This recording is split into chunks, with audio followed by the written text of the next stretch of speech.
I'll just start back with the cowboy again. Well, it's a cop, but you know, what's the difference?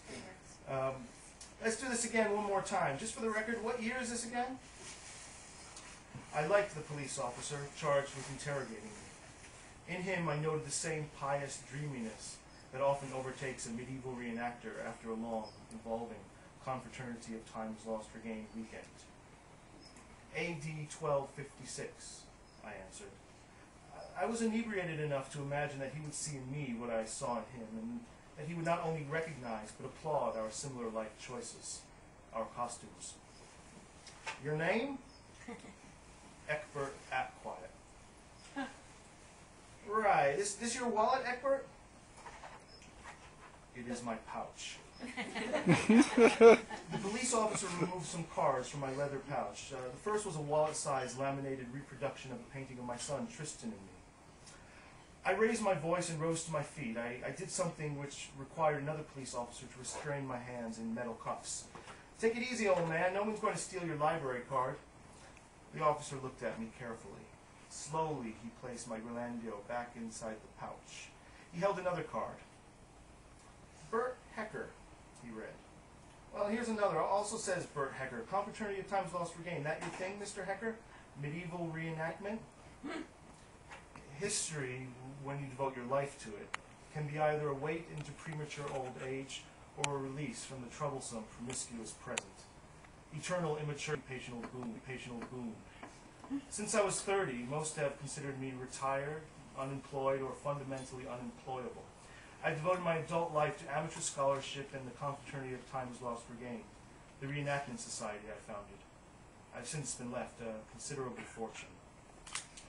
Mr. Hecker? The fluorescence made me sneeze. I'm just an old man, I said. Do with me what you will.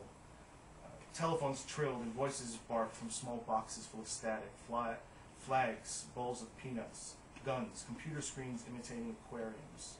Lunacy, plain and simple. Me in my tunic and homemade sandals. You do not have a New York State driver's license.